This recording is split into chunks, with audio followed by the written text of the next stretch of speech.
So I just wanted to say hello to everyone and how heartwarming it is to see people in so many different places. And we've come to the end of our second day, warmth and sunshine, and we're really looking forward to your talk this evening, Flint, and the possibility of meeting. So thank you to you and thank you to everyone there. Thanks for the introduction. For setting us off again for today. I was laughing at myself a little bit because Trudy, you know, you said I had pinched your poem, which I was so apologetic and embarrassed about. But then when she ended with the William Stafford poem about his last poem, you know, before he died, I thought, oh, darn, I was going to use We're kind of battling back and forth. Just to give you a little topography of the day, there were three general topics under this theme of the most important point, the most important thing, being remembering the most important thing. I wanted to talk some about vowing, follow up on some of what Trudy spoke about, which I would call choosing suffering, and some about koans. And as I made my list, I thought, oh, that sounds very serious and heavy. So I think we need to start with a little bit of humor. So I think you probably remember in Josh's talk the first day, he spoke, he ended with a moment of humor. And in reference to Alan Senake's book, Turning Words, when he was talking about repetition and practice, and Ross Blum, his friend there at Berkeley, said, not that again, you know, in the repetition.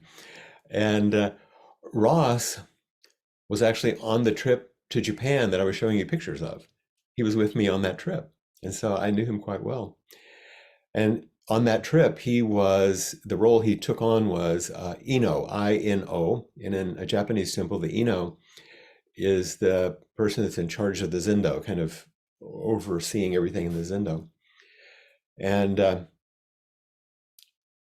so when we arrived and we were getting everything set up at Rinso-in, and the temple, that picture that I showed of Blanche and Mel and me that in front of the zendo, if you walked in the doors behind there is the gaitan, which is the part that's in the building, but not in the zendo yet. It's where you put your shoes and all that. And so Ross had put a nice sheet of paper up on the wall with the schedule on it so that we could know kind of how our days would look. And at the bottom of this carefully made schedule, he had written in, like all conditioned phenomena, subject to change. So very brightly, you know, because he's like, here's the schedule that we think we're going to follow, but you never know. But in thinking of that story and sort of the Ross as being funny as he was, those wry statements he makes, it brings us actually to the matter, the important matter. In the face of impermanence, subject to change, and in the face of interdependence, all conditioned phenomena, mutual causality, how are we supposed to live in a world that's full of personal challenges and personal dissatisfactions, which of course point to the third of the Buddha's three marks of existence, which is dukkha, usually translated as suffering, but more like dissatisfaction. So anicca, anatta, dukkha, the old words for impermanence, no self, mutual causality, dissatisfaction. But I was thinking in more ordinary language, I think he would weave them together. It'd be more like, everything is always coming together and falling apart. coming together and falling apart over and over and over, and there's no way to stop it. And when you try to stop it, it just seems to make things worse. And whose fault is this anyway? Well, it's everyone's, and no one in particular. We're all complicit in this whole thing, but no one person could possibly cause all of this. So it's a bit of a koan, it's a bit of a paradox.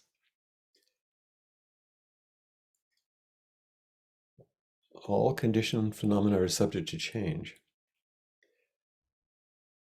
After carefully explicating something that was clear and predictable,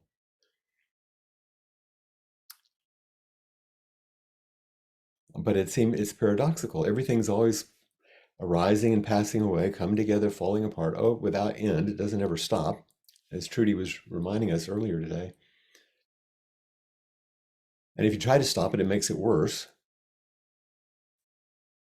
I often say, we fight with reality, but reality always wins. And it's always going to have the last word. And then we get pissed off. It's like, whose fault is this? And it's everyone's and no one's in particular. We're all complicit, but nobody individual is causing it. Strange paradox. And some of you know the famous statement from Suzuki Roshi when the student was talking to him about he continued to offer paradox like this. And he mused for a second. He said, yeah, if it's not paradoxical, it's probably not true. Speaking of those things that are most deeply true. So Dogen had a phrase about all of this, about how we're supposed to carry forward. That's the question. Like, what the heck are we supposed to do given this reality? Goshu non bonpu gansho no bosatsu in Japanese. Ordinary people are those who are led by their karma. Bodhisattvas are those led by their vows.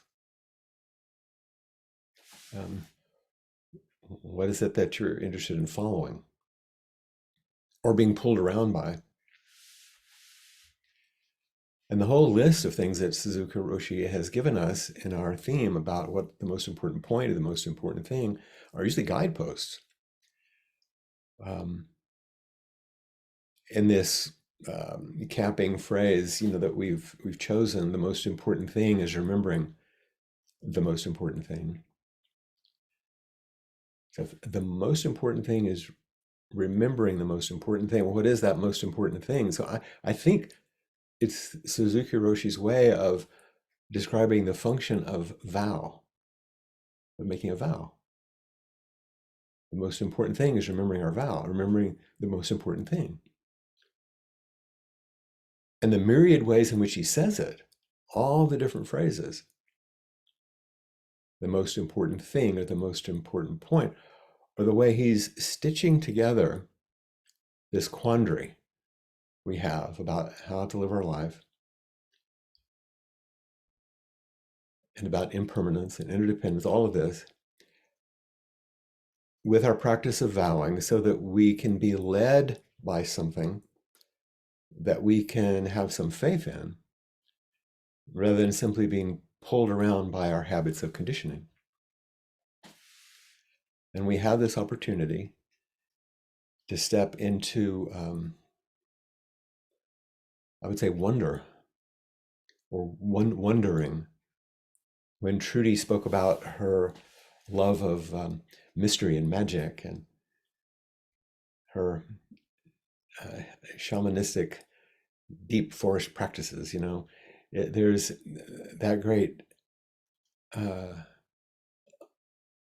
love of the ineffable, but in a way that we're being pointed to the fact that we can step into that space, but have a way to navigate it in some ways. In the introduction to Zen-Mind Beginner's Mind, Richard Baker, who was the only Dharma heir from Suzuki Roshi during his actual life, he wrote this. Baker wrote, Zen mind is one of those enigmatic phrases used by Zen teachers to make you notice yourself, to go beyond the words and wonder what your own mind and being are. This is the purpose of all Zen teaching, to make you wonder, and to answer that wondering with the deepest expression of your own nature.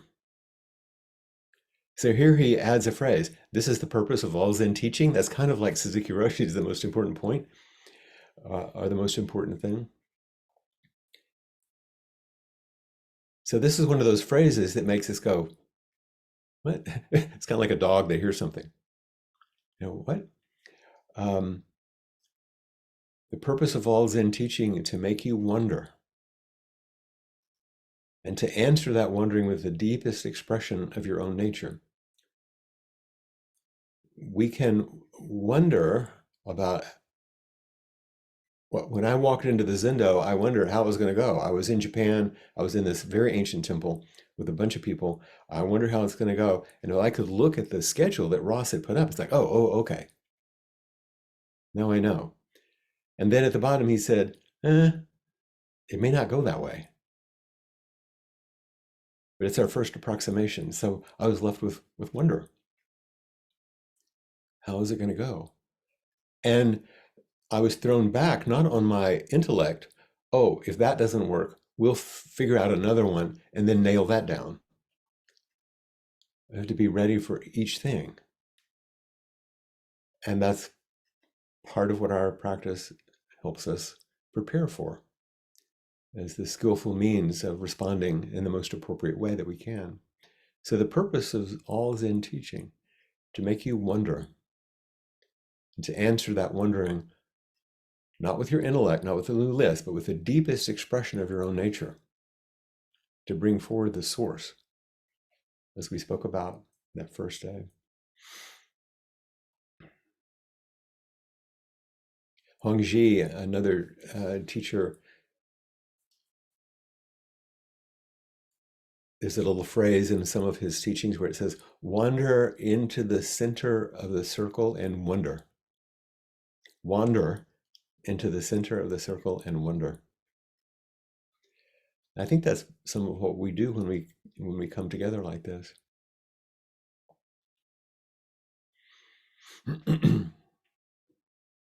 So Baker, I think, was making another strong statement, similar to the most important thing or the most important point, and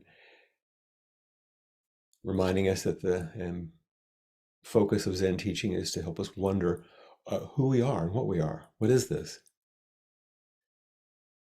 It's redirecting us back to source, the origin of things.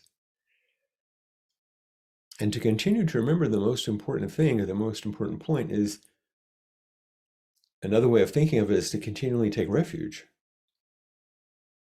It's like vowing, continuing to take refuge in something larger and more essential than our personal preferences and desires. When, see, I can't remember, let me look, I think I wrote it down. When Trudy very tenderly spoke about that statement that her friend said, I try to do the biggest thing I can do in this moment. That really stuck with me. I wrote it down in my notes. I try to do the biggest thing that I know I'm capable of in this moment. So we take refuge in something larger, the biggest thing I can capable of, more essential than our personal preferences and desires. And to open, I think, in some ways to awe as we go deeper and deeper with our questions. I've mentioned several times that John Gladfelter, my mentor for so many years, I asked him a question one time that was similar to these kinds of questions. And he said, well, that is such a good question. It would be a shame to answer it. And I say, stay with the question. Because in this process, in these kind of practices,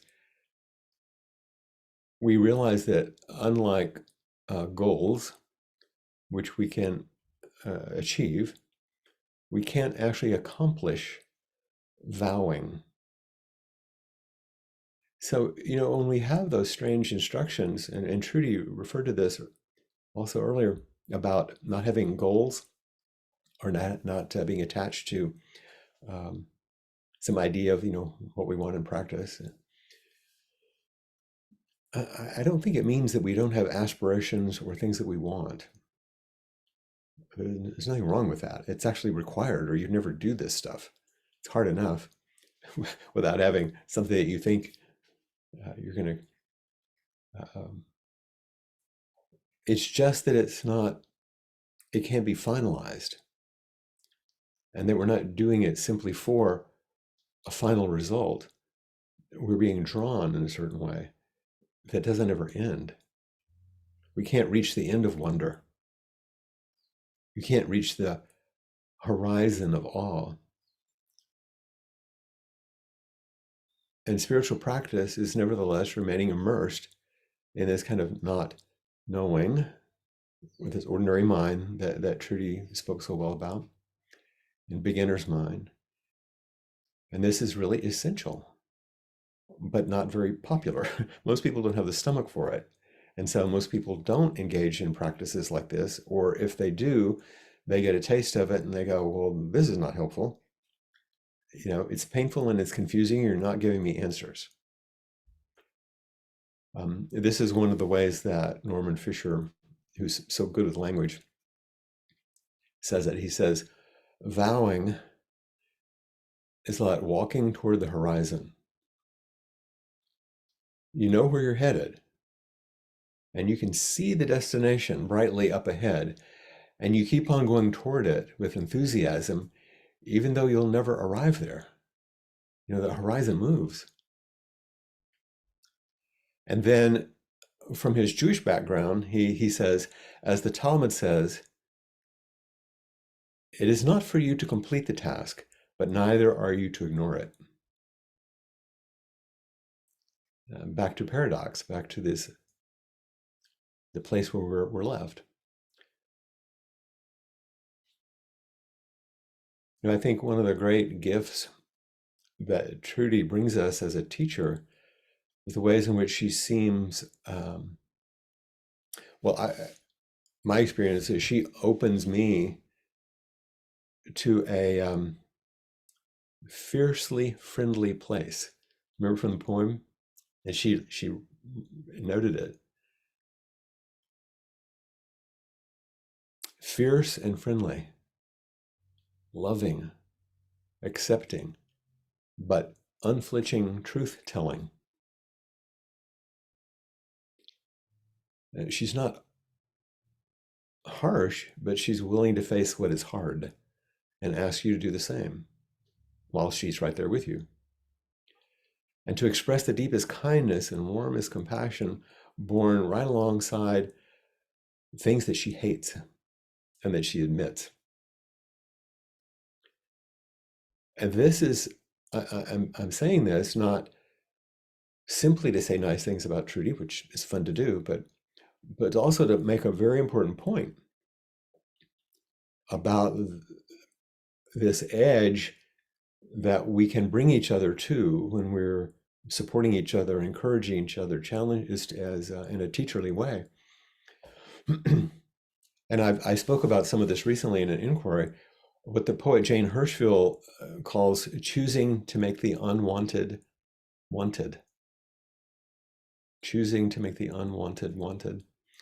More bluntly, it's that strange statement which seems counterintuitive to most of what we do, that in many ways our practice is about choosing suffering, not welcoming pain, not hoping that bad things happen, none of that. It's choosing the inevitable and unalterable suffering that we meet. Like I spoke about with impermanence, trying to go against it really makes it worse. And a very brief poem that Jane Hirschfield wrote about her time, because she trained at Tassajara at Zen Mountain Monastery. She was a student of Blanche's also. And she spoke about what it was like to get up early in the morning in the cold mountains there in the wilderness valley where Tassajara sits. And Zazen starts around 5:30 in the morning, so you have to get up around 4:30 or so. I can't remember exactly when the wake up bell goes. And you put on your robes and wash your face, but there's no hot water. So it's quite cold, but it does wake you up. And then when you get to the Zendo, this familiar, if you've been there a lot, with this cedary smell of the incense as we begin to sit. So this short poem is titled A Cedary Fragrance. Even now, she writes, even now, decades after, I wash my face with cold water, not for discipline, nor memory, nor the icy awakening slap, but to practice choosing to make the unwanted wanted. A cedary fragrance, even now, decades after I wash my face with cold water, not for discipline, nor memory, nor the icy awakening slap, but to practice choosing to make the unwanted wanted.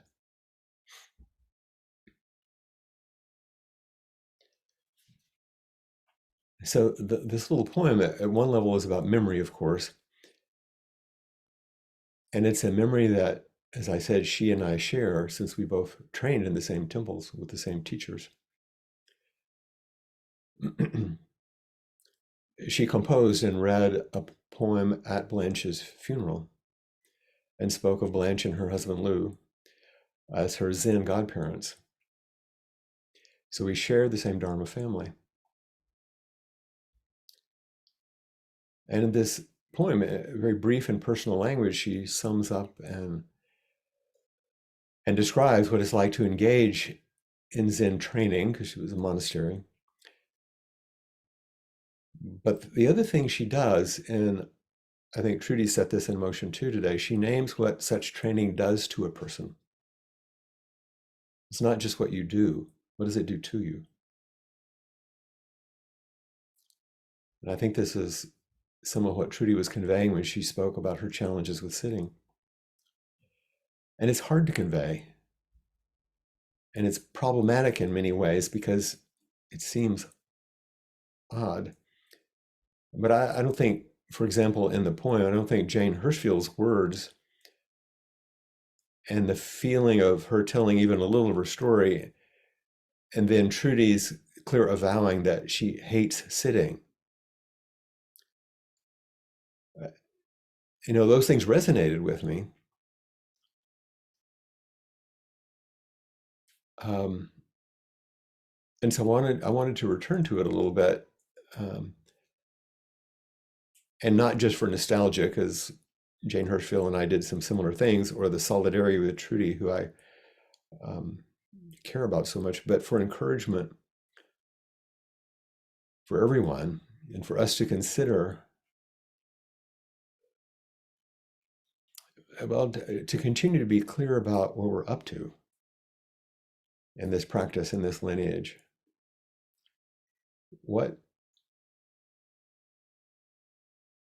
How does it make us who we are? What makes this kind of practice what it is, and what makes us who we are as we embody it? What makes this practice particularly what it is? And then how does that make us? What does it do to us as we embody it? And so I kind of made a little list for myself. So these are, I could go through a Zen Mind, Beginner's Mind, because I have a list of all of the most important things and the most important points. We could just go through the list, but you can do that. I don't need to do that for you. But I made instead of an echoey list, Like, what do I think is the most important thing about what our practice offers us and what it does to us while we're practicing? And so my little list includes first, cooperating with the inevitable.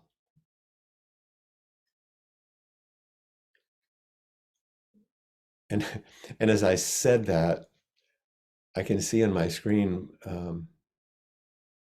both Ed and Marla. It's like, oh, cooperating with the inevitable after having knee replacement surgeries and all the things that go with it. Some of us have things that aren't quite as dramatic and some much more dramatic, actually. How do we cooperate with the inevitable? Which does not mean lay down in front of it and let reality roll over us. It's not about um, submission, but it is about surrender so that we can work with and in cooperation with the inevitable.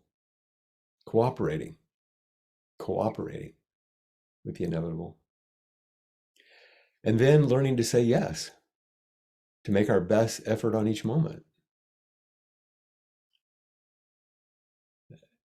And Josh and Trudy have both spoken to this, is moments in which something comes, life comes, and you say yes, not because you approve or because it's pleasant or because of what you might choose, because it is what's coming. And so we learn to say yes. When the bell rings, you sit. When the clappers start, you stand up and you walk. And that's part of what following the schedule is about. It's not about some sort of rigid military kind of thing. It's an invitation over and over and over to cooperate with the inevitable, to drop personal preference, and to make our best effort in each moment. And what does that do to us? Not, it doesn't make us good Zen students. I don't care about that. What does it do to us in our lives? And then thirdly, learning to embrace life, this life that we choose, with gratitude. Cooperating with the inevitable, learning to say yes, embracing life with gratitude.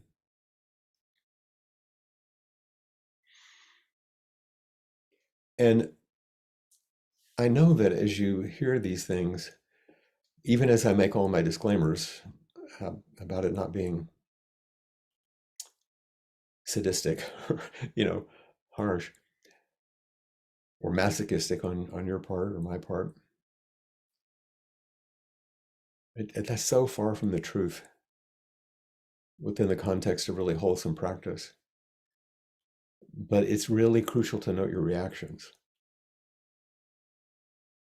Whether your reactions to hearing this kind of thing invites a kind of contraction or longing. It could be either one. And then as you notice, ask yourself another important question. Who is it that's making this choice to practice?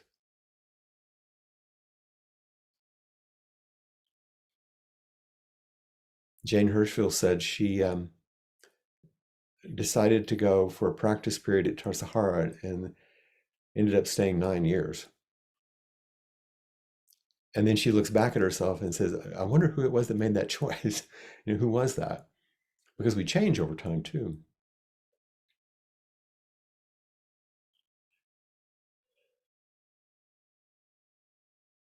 Because it's the everyday practical entry point to the bigger question of what does it mean to be a human being, to be a person, and to continue to choose this life. There's certain people I've spoken to recently who've had things that are the sort of the unspeakable things happen, like a loss of a child, and how the decision. I was speaking to a woman recently, and I said the most important vow that you're making now is just to continue to be alive in the face of an unspeakable loss, is to continue to be a person. And as I speak about these things, again, I know this practice isn't for everybody. But as Norman Fisher said, it's also a practice that eventually you can't avoid. Or if you do and you work hard to avoid it, there's a name for that, and that's called suffering.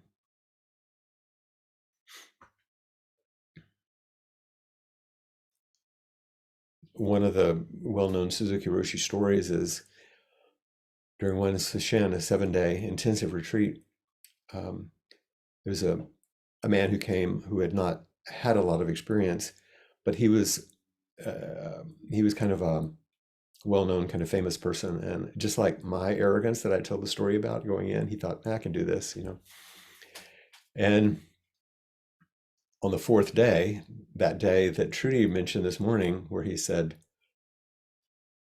the problems that you're having now will continue for the rest of your life. The 4th day of a 7-day sesshin is sort of like, you're so worn down by that point, it's not pretty, and you haven't let go enough to rest in the spaciousness that's available to you on the latter days. So he came into Suzuki Roshi that day and Dokusan in practice discussion and said, I can't do this. It's too hard. I can't do it. I think I have to leave. And Suzuki Roshi didn't attempt to dissuade him or say, okay. He said, yeah, we try and we try and we fail.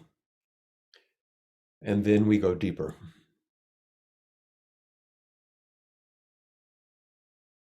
We do try. We try by our own personal effort. We try and we try.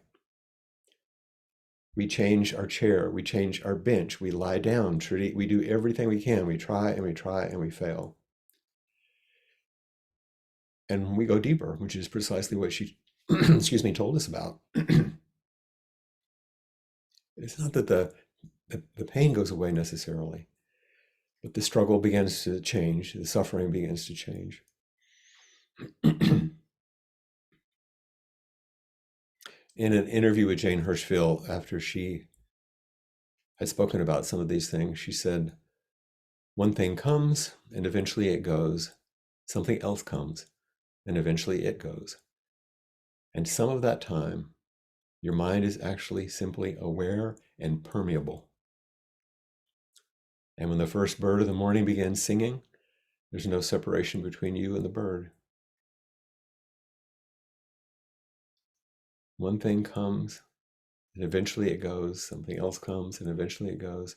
And some of the time, your mind and your heart are simply aware and permeable. Permeable. And when you walk into the garden of the story and you look down into the tulip, look down into it, you lose yourself in that vast space. And there's no separation between you and the tulip. Or what we, I see Marla shaking her head because we have this joke about first bird here in Hawaii. It wakes you up in the morning. There's no separation between you and the bird. So all these things we talk about in the stories and the teachings, they only have meaning if it extends into your everyday life. Otherwise, we can just write books and do talks and discuss it as philosophy. But if it doesn't extend in your everyday life and how you spend your hours and minutes and seconds of it, and when we're lucky enough to be spending them together, if it doesn't extend there, then it's kind of useless in a way.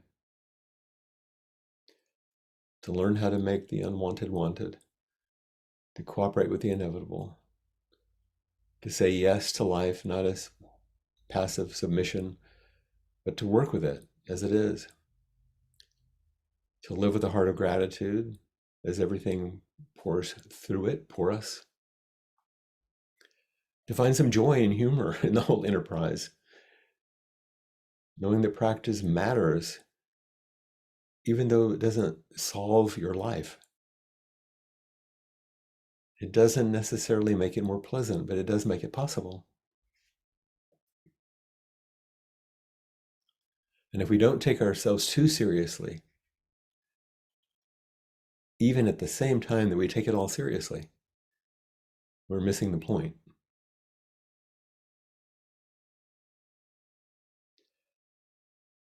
And how does this look. Well, we've been telling stories about it.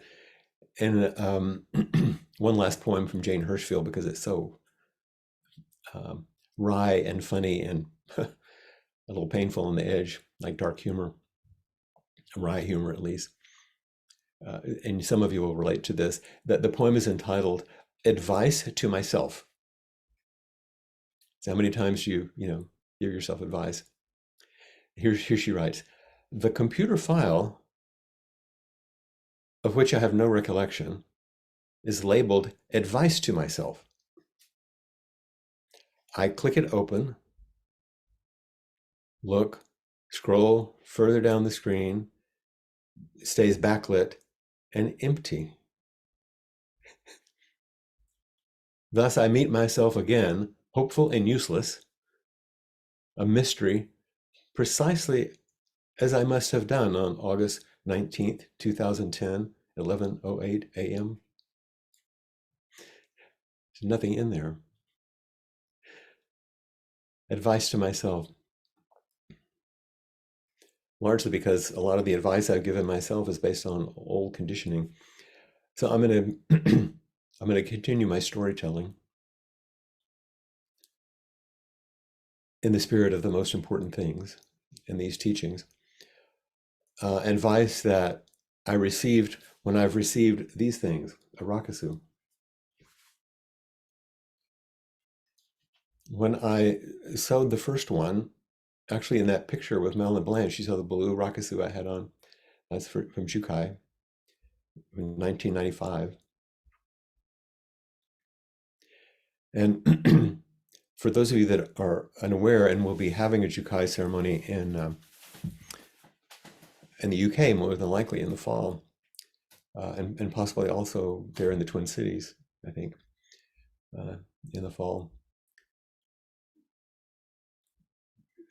Your teacher will give you a Buddhist name, which situates you in the lineage, and also sometimes write some things on the rakusu. I usually don't put poems and things like that, but Blanche would.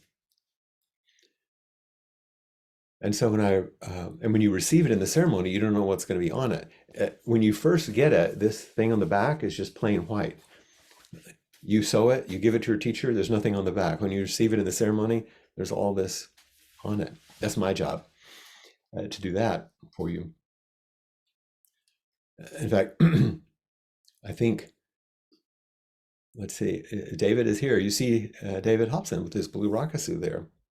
And we just completed his in this way. And so when I received my rakusu in Jukai, you finish the ceremony, which takes a long time. It's a long ceremony, and you're kind of like trying to peek, what's on the back. You finally take a look at it, and there was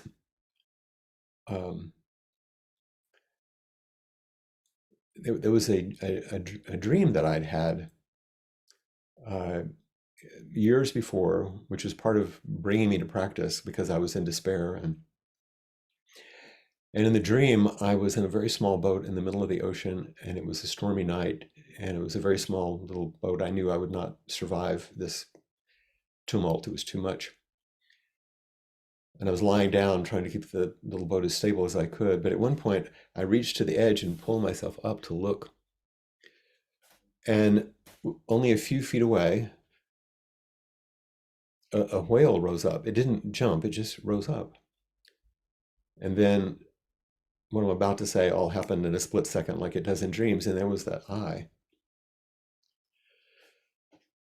And I knew at that moment I was looking actually into the source of compassion. And then suddenly there were whales body to body infinitely, and they were moving the boat toward the shore, and I knew I'd be saved by this compassion. And I woke myself up crying from a place that was deeper than emotion. It was profound. I never told Blanche that dream. So after the ceremony, I look on the back of the rakusu, and she had taken a phrase from the Lotus Sutra, just a quote from the Lotus Sutra. The eye of compassion watches over sentient beings. The sea of blessings is beyond measure. What? The eye of compassion watches over sentient beings. The sea of blessings is beyond measure. And I see my Dharma name, Jigen Koshin, which is compassion source, boundless heart. First advice from my teacher.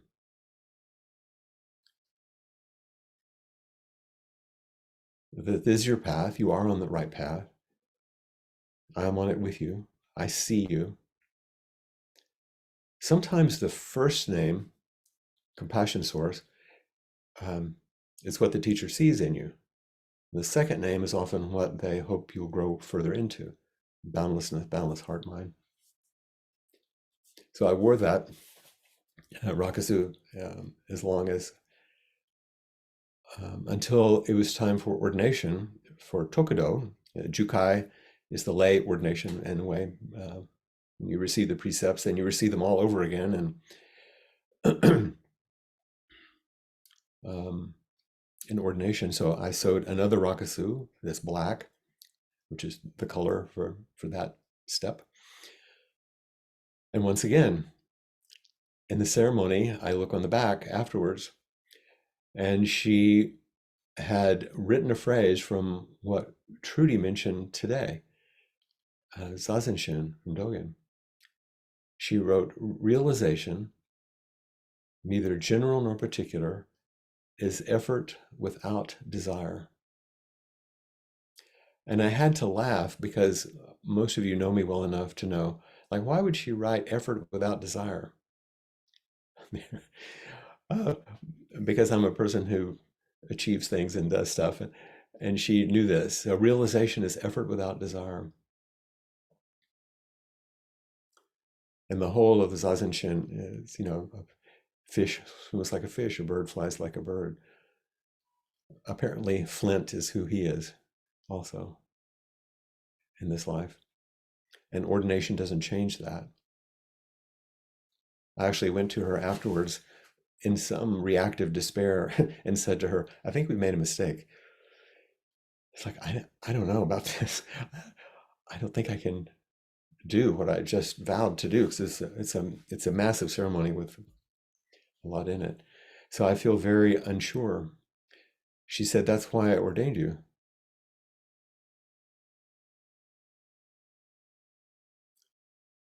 Not because you think you're someone or can do something. It's because of the humility, which all I felt is vulnerability and fear, but it's like, oh, okay.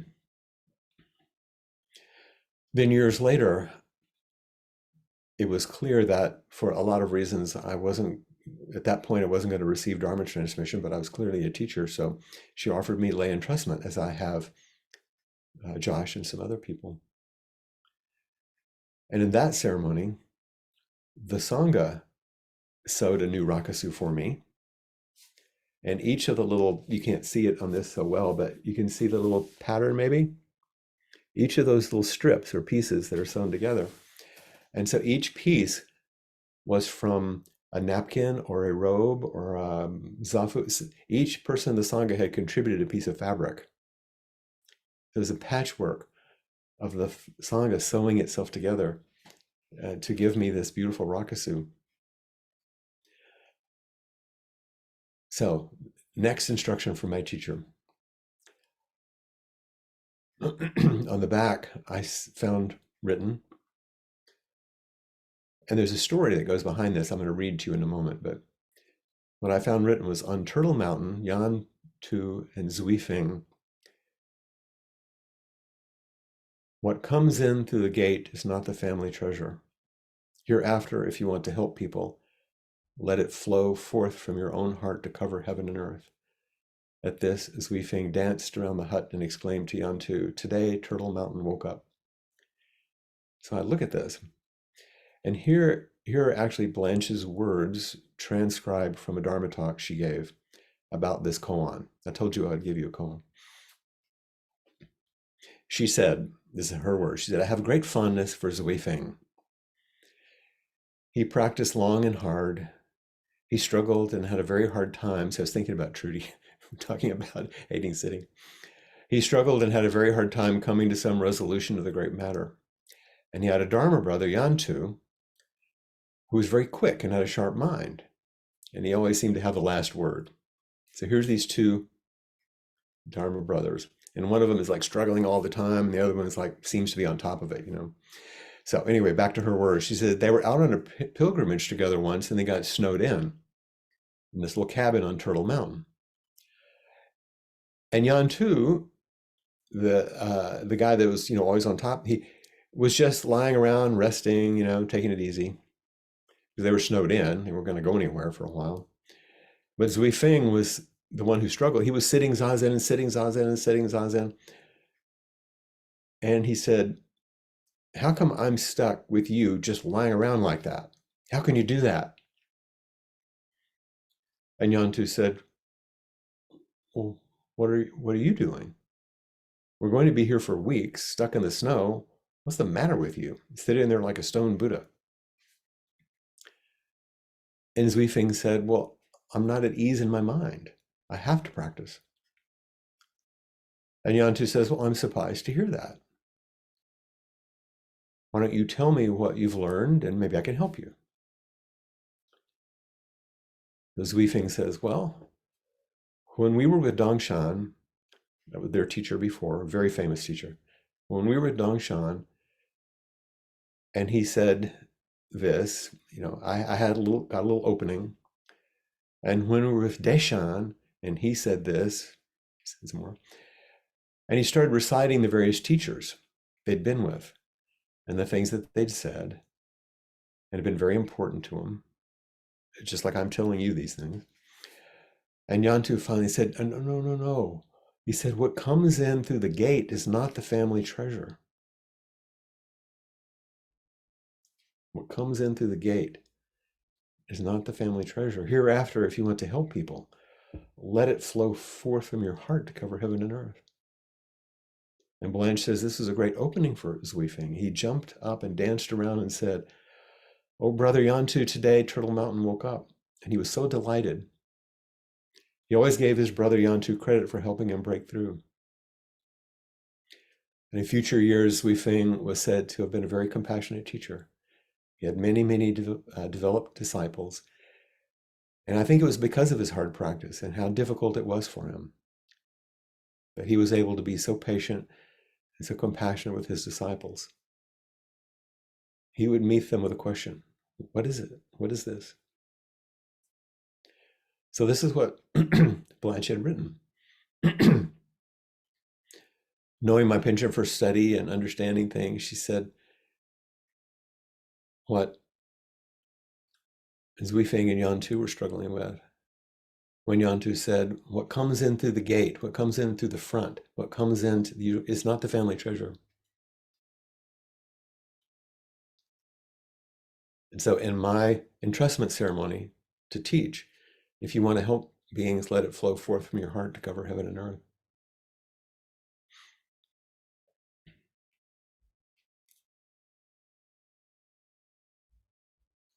Of course, what I didn't expect is that we would ever get to the point of Dharma transmission because it didn't look like it was possible, given some of the constraints of the lineage.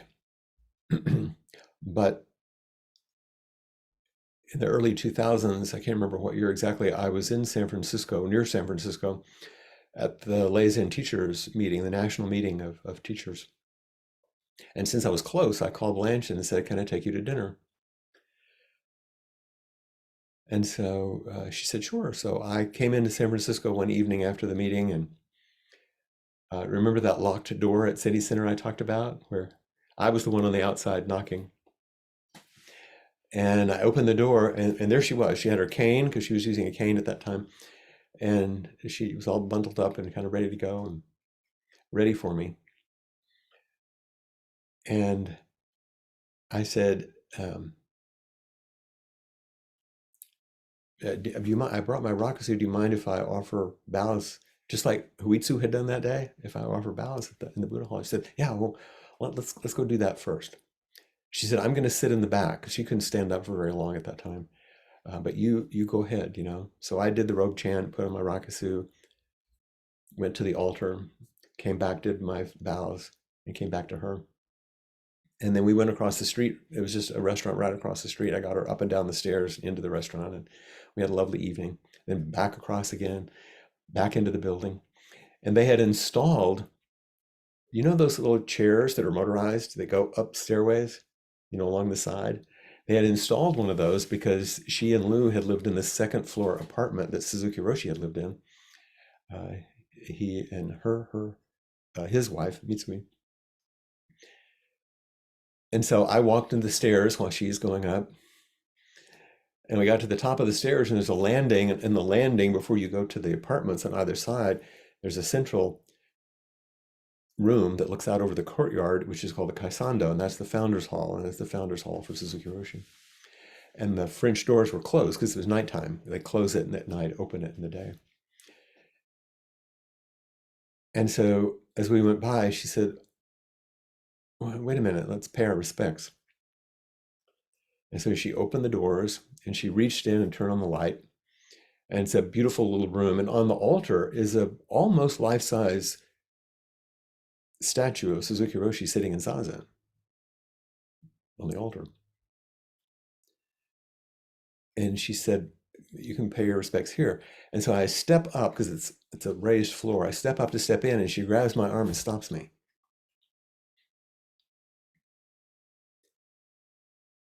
And then she said, I'm not going to go in. I'm not going to take my shoes off. It's too hard. But she leans in and starts talking to Suzuki Roshi.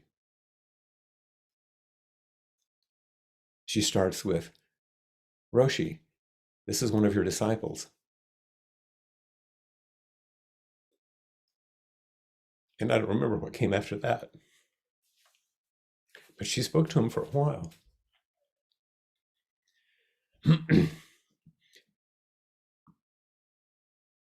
And then I went in and did my bows, and I came out, and we turned off the light, closed the doors. And I took her to her apartment. And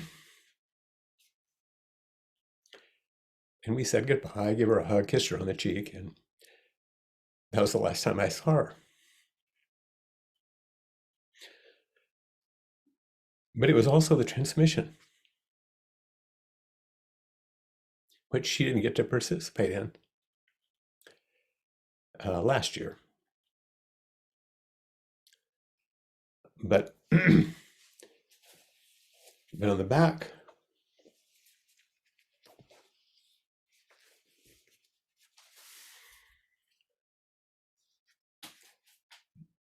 mind to mind, face to face, joyful occasion, transmission now complete.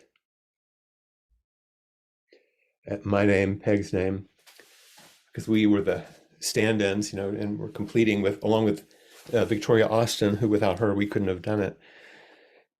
She was there for my Jukai, she was there for my ordination, and she was there for Dharma transmission. But I say all of these things as a way of expressing not just my gratitude, but these were the most important things each time, and they were different each time. The eye of compassion, effort without desire. What comes in through the family gate is what comes into the gates, not the family treasure. Her willingness to personally make the connection with me and Suzuki Roshi so that I would know I would be able to take that with me. Mind to mind, face to face in that moment, a joyful occasion. And then a few years later, transmission, now complete.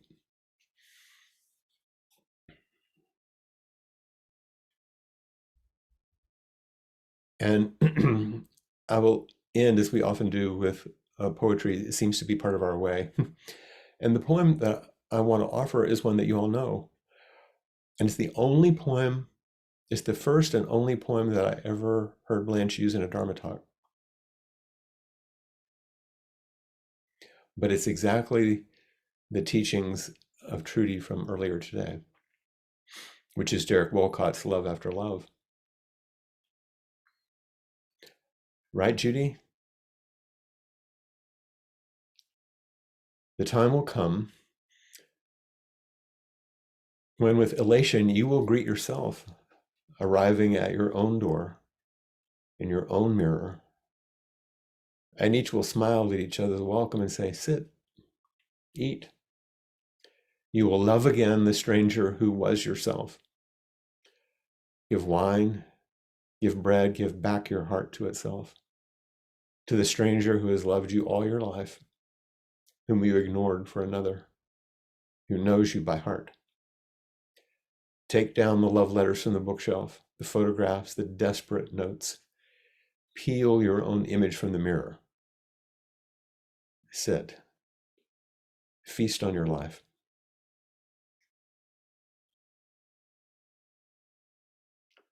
The most important thing is to come home to yourself. Give back your heart to itself. Sit. Feast on your life.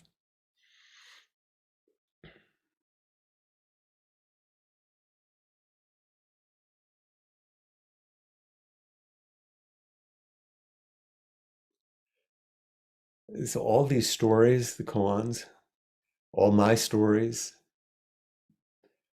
most of them really about meeting, about what happens when you meet, when you actually come together and something happens that can't happen other than a Buddha and a Buddha. So let's spend a little time if you want to connect or visit and share anything, ask anything. I'm here. We have Judy. Hey, when I saw you respond, I thought, oh, maybe Judy will read the poem. Like we were doing yesterday. You want to read it? It's my all-time favourite poem, and I first heard it very early in Hakomi, and it was just the right moment in my life to hear it. Oops. Let's hear it. Love after love.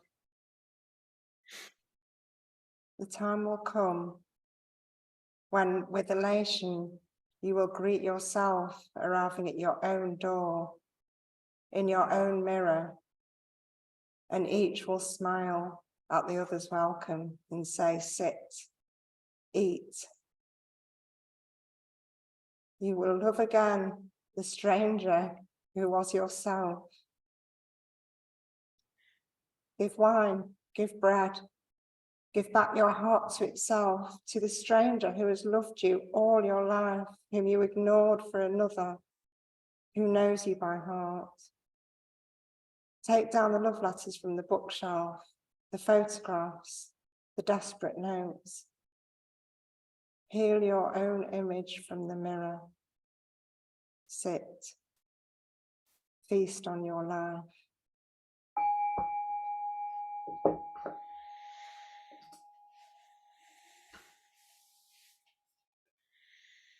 It sort of feels serendipitous, as these things often do, because I knew today that I wanted to come up here and be witnessed by my friends and community, to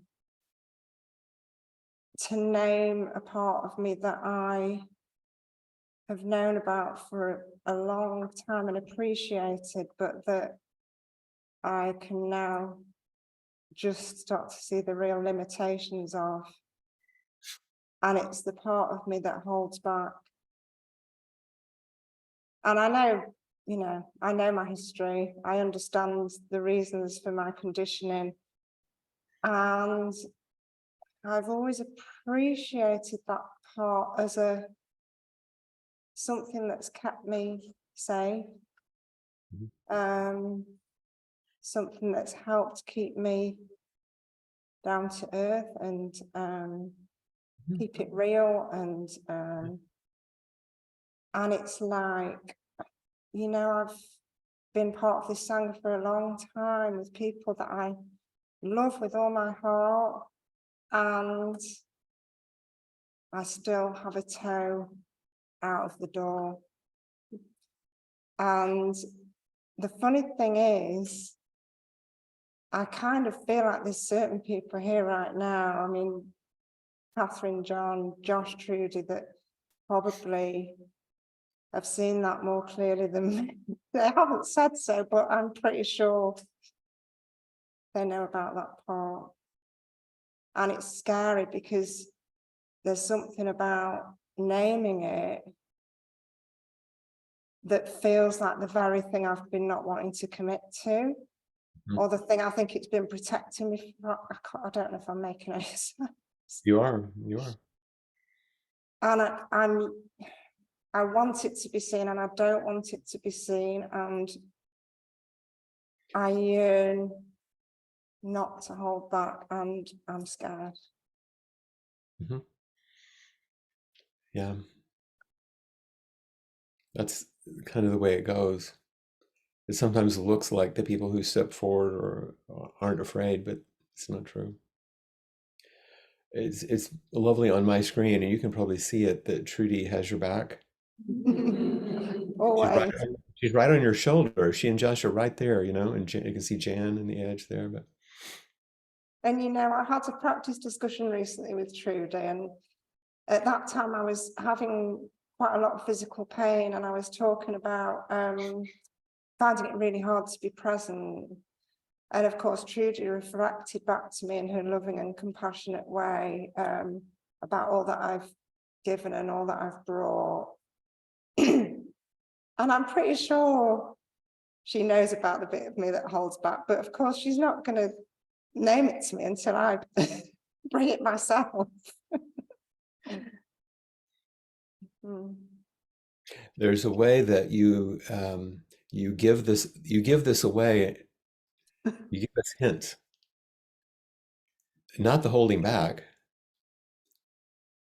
It's when you write and send emails.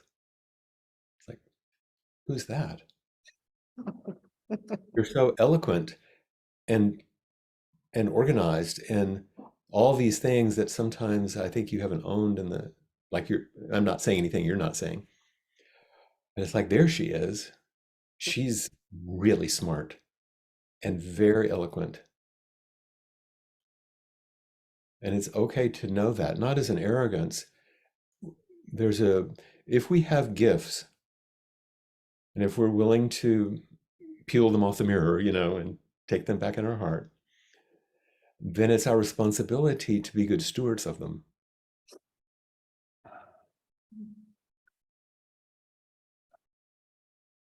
I don't know what it is. I felt for a long time that I have this potential that I'm not bringing forward, and I don't really completely understand it, but it's sort of, it's nice to have it acknowledged and a bit Yeah. scared too. And I think there's someone else in the room who's seen it quite a bit, is John, right? Yeah, And so someone who understands wholehearted practice and struggle with holding back. Mhm. And John, would you mind coming around and standing by her?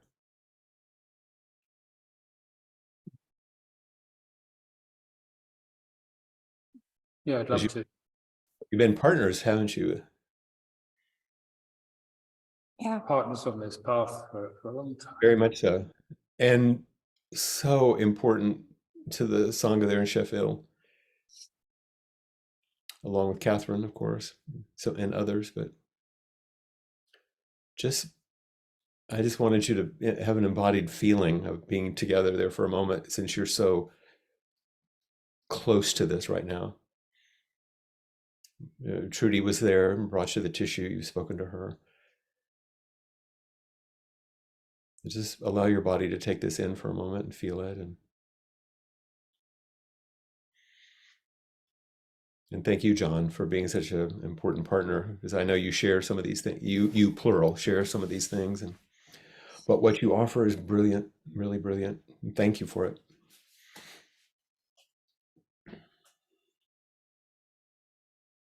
thank you. You were one of the first people I met when I walked into that little schoolroom the first time in Hakomi. And you've been there the whole time, offering yourself, offering your family's home in the lakes, over and over, so many things. The whole Sangha wouldn't be the same without you. And I could say different things to different people, but I'm saying it to you now. You don't have to become anything special. Just be Judy. Love you. Love you too, Flint. Thank you. Looks like Trudy's coming.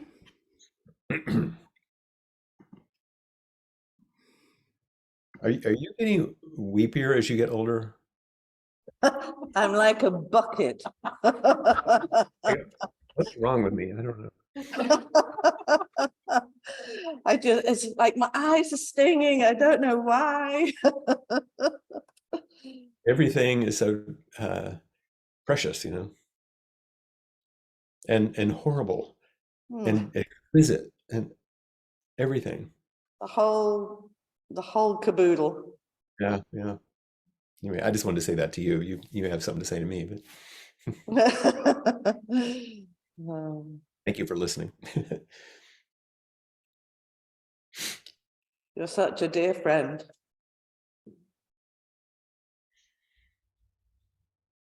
And I love that idea that we become something through our practice. And I'm so grateful for what I've become.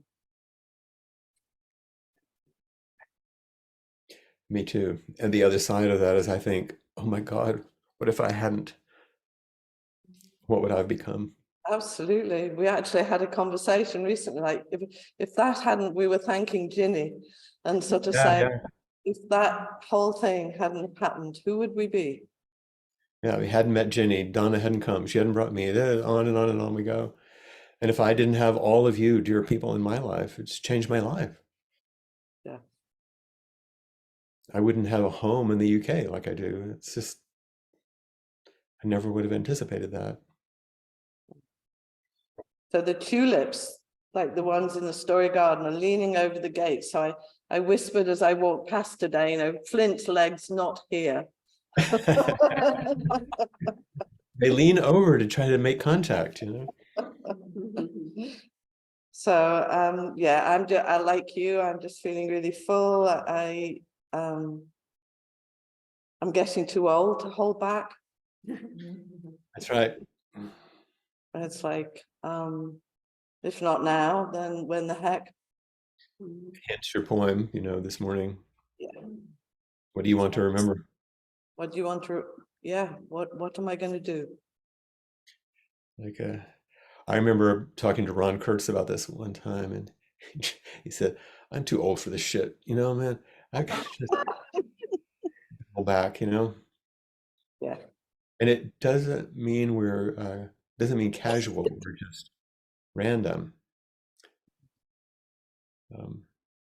What I remember a teacher one time saying, when you feel yourself falling, dive. And I feel like something has really shifted. When I was reading the quotes for Suzuki Roshi, and I think a Japanese person had told some monk that he hadn't done it properly. And he said the monk said to Suzuki Roshi, am I a monk or not a monk? And he said, it's kind of all in your mind. If you think you're a monk, you're a monk. I think I'm a teacher. You think so? I think so. Good. It's taken me a while to nudge you there, but you know, you've been that way in other venues quite a bit, but and I hope that everyone that is there and many more will join you in October when you participate in the ceremony of transmission as a lay teacher and join that lineage of teachers that goes all the way back. Because you've already done so, and so now we'll celebrate it in a ceremony. Thank you. I look forward to that joyful occasion. Me too. In a hideous sort of way. And then you'll get to see what name I give you. Oh, dear God. You can only imagine.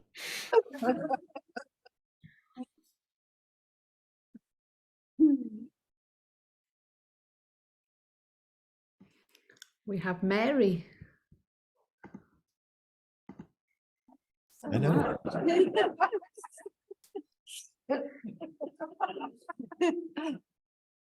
Just so much, I can just feel it all flowing. Yep. It's quite a pilgrimage from that chair you're in to this chair. And when you said, if you feel yourself falling, dive, I thought I don't really have any choice. You do, but the holding back is excruciating. I've got this phrase in my head and I don't know why. What's that? I want to come out and say, I am nobody. Uh-huh. Why to say that? Well, instead of attempting to figure it out, say it slowly 3 times and just breathe and see where you go. I am nobody.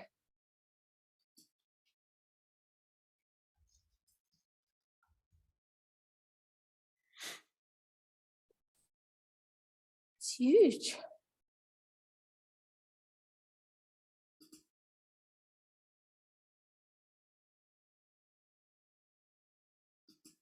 And take your time. I am nobody.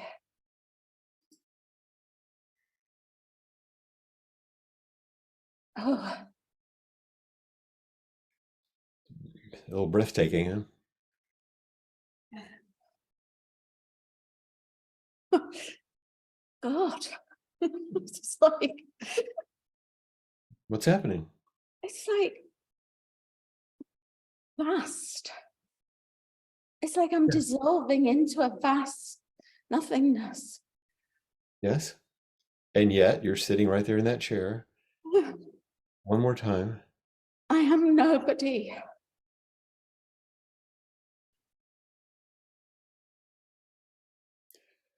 Can I give you a tiny thing to read? Yeah. Say it, let the vastness read it, okay? Right at the top of what I'm going to share, there's just a few lines from Nisargadatta Maharaj. This right here. Can you see that? Yeah. Read that.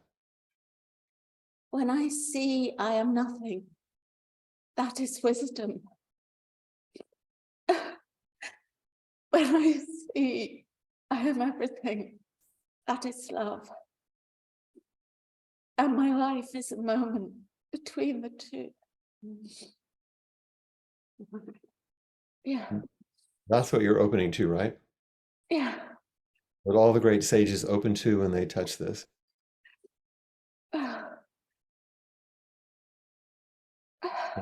When I see that I'm nothing, that's wisdom. When I see that I'm everything, that's love. Another translation is, between the two, my life flows. Breathe. You're holding your breath there.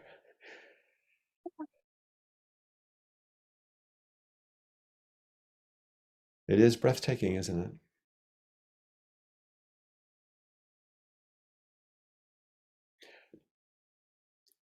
I think probably it's a good idea not to use too many more words. I'm not dismissing you. I want you to stay with this. This is really important.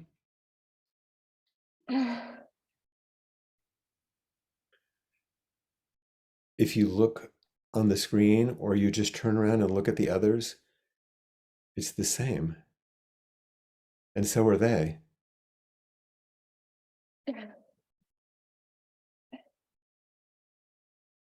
Or the flowers, and it's the same. Yeah. Yes, it's not really about me. It's everything. Yes.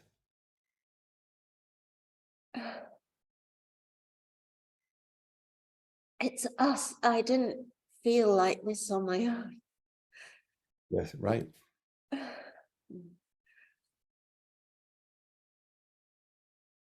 It's the whole thing. Right.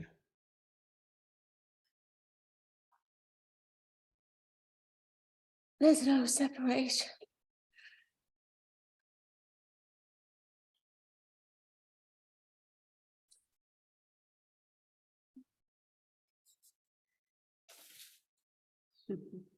Yeah.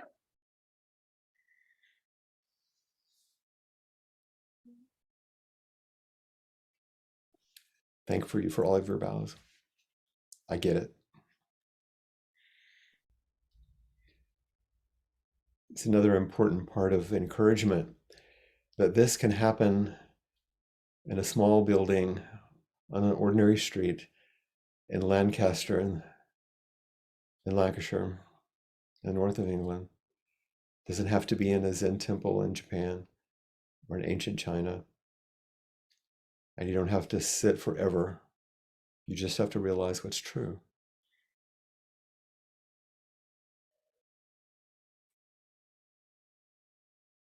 And what Mary's experiencing and expressing is what all the teachers tell us, what all those stories are about. That's his weaving, dancing around Turtle Mountain.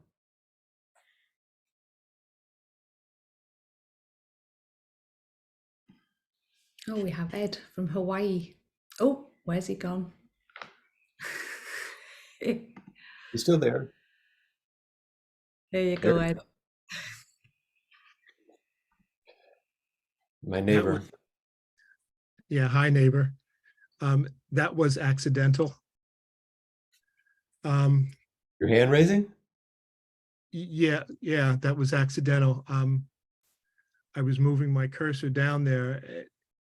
What Who I did it? can't, who, oh, yeah, I guess, yeah, the me of me did it. No accident. That was good, thank you.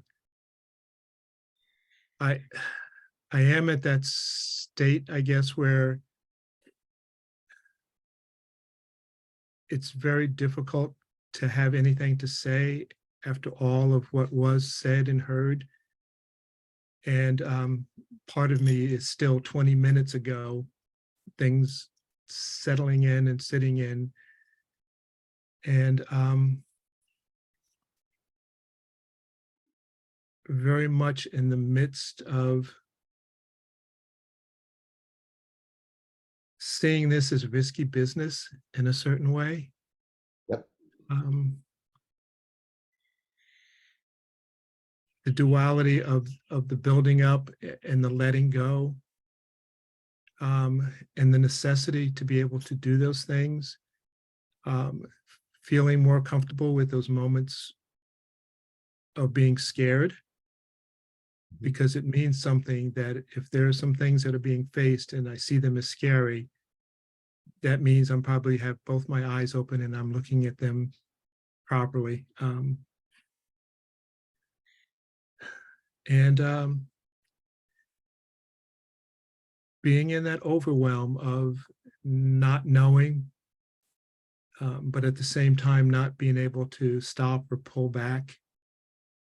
I'll see what I'm like on the 4th day in June. Yeah. But It's too late to get off now.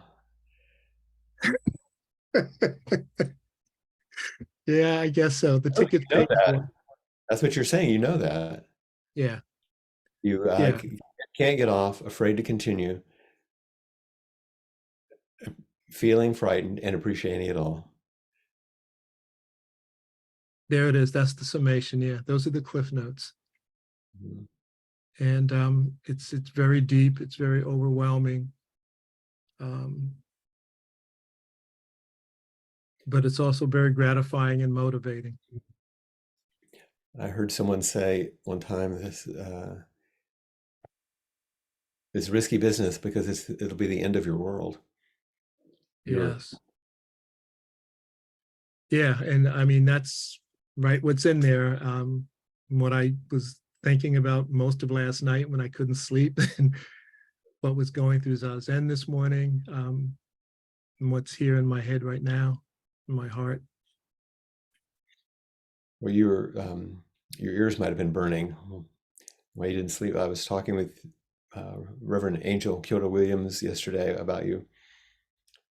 She's here on island right now, so Oh, and you need to meet Ed, and so I was I would love to do that. yeah, she's very, I mean, I know you know who she is, but she's a very powerful teacher, and our lineage we share a lot because we were raised with the same teachers, and so we share that. You share the same color skin and some histories, and Yeah. good. Well, thank you. Thank you for being here. Appreciate you so much. Thank you for having it here for me to be at. Yes. Glad you made a mistake, which got you here.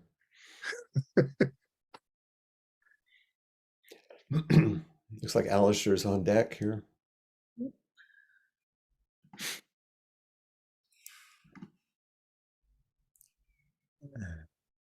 Feeling poorly today? Yeah, I'm kind of thin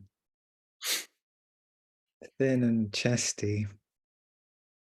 And I suppose paradoxically more tired than I would be if I'd been sharing the story with my fellow Sangha, because of yeah, all my habits as being a dad, a confused dad, and a confused householder, as such as the way. Well, you're in good company. And I want to just share how touched I am by the intimacy that everybody's sharing of their experience, the language that they're using about that edge. How is it possible online? Isn't it amazing? Yeah, I mean, yeah, it's incredible, huh?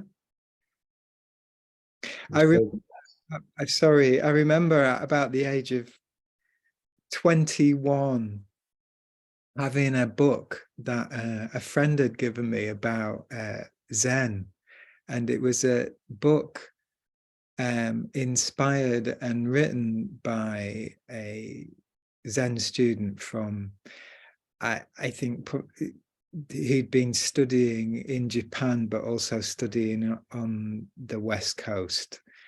It was an old book. It was probably written in about 1970. And my friend gave me it, and he'd put in it Happy Tuesday, because that's the day he gave me it. And it really whetted my yearning for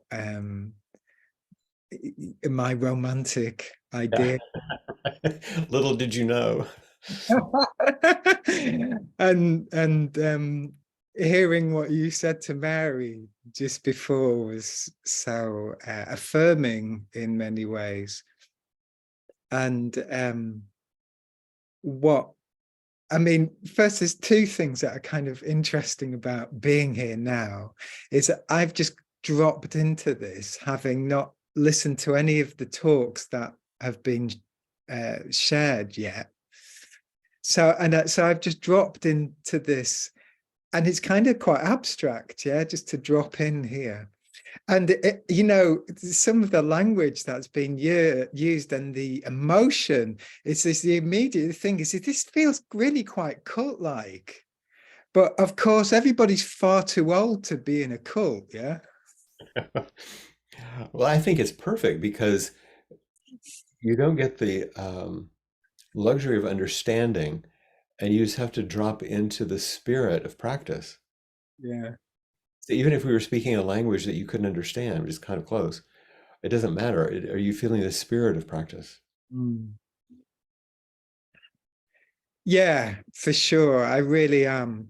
And I mean, it brings to mind the confusion and the unconsciousness of how I've held back. And I remember this moment on the summer retreat at Plum Village, and it's kind of crazy. It's in the canteen. There's like loads of people milling around, and I can't remember the name of the guy that the monk that was sat opposite, but he's the monk that used to always do the chants, and he's got a really high pitch. So all of you's probably heard him because he's on the recordings, because he's got this incredible high voice. And we just sat just there in that space, just kind of one in this stillness and this chaos. And it was at this point where, I don't know, some weeks before I'd chosen that I was going to leave and come back to my life, a really difficult choice, and a choice that I kind of felt I forced. It wasn't a choice that was a choice that felt fully embodied. And it's like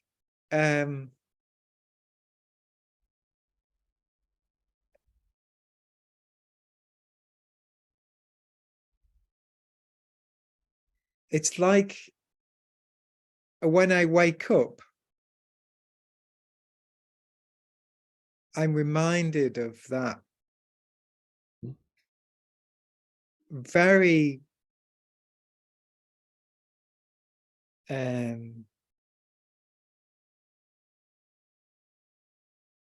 pivotal pull away in some ways, and understanding, feeling that absorption of that Sangha, being held by the Sangha in that way.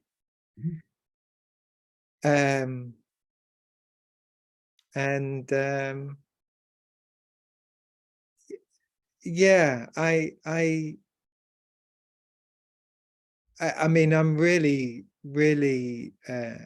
appreciative of everybody sharing what they're sharing today, and I want to invite, which I suppose is already there, but I want to explicitly invite the Sangha to remind me of that pulling away that I can do unconsciously in that respect. Because we can always fill life with turning away. So here you get to practice now, because it's time for us to stop. And let it not be a turning away, but let it be a turning toward. Your showing up is your reminder to not turn away. Their showing up and holding you as you speak is their reminder to not turn away. And I know you're asking explicitly for people to support you, but also remember, just when you show up, you're reminding yourself, I have a Sangha. When they show up and turn toward you, they're reminding you, be here, be with us. And so now we're going to chant the 4 practice principles, which remind us of that turn, the exact turn that you're talking about. Thank you, and be well.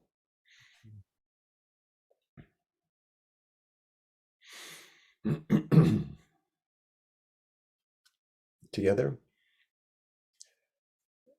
caught in the self-centered dream, only suffering, holding to self-centered thoughts, exactly the dream. Each moment, life as it is, the only teacher, being just this moment, compassion's way. Caught in the self-centered dream, only suffering, holding to self-centered thoughts, exactly the dream. Each moment, life as it is, the only teacher, being just this moment, compassion's way. Caught in the self-centered dream, only suffering, holding to self-centered thoughts, exactly the dream.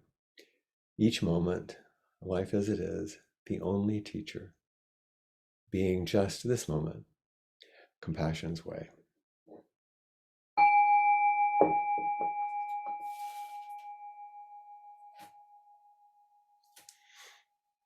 Any final words from the group, or any announcements or anything that need to be made?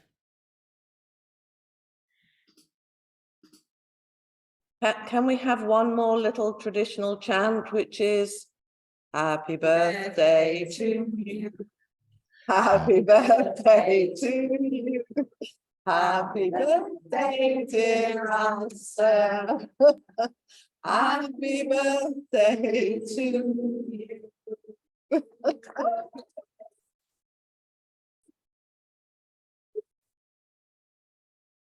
We miss you.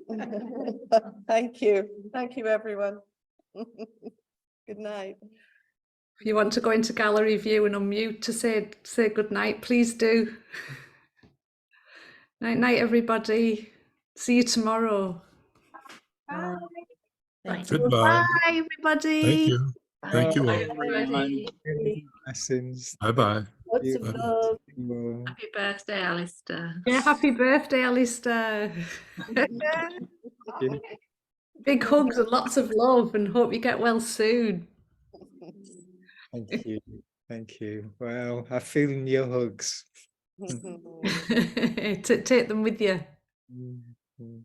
Night, everyone. Bonne nuit, Claudine. Bonne nuit. Bonne nuit, Maria. Ready.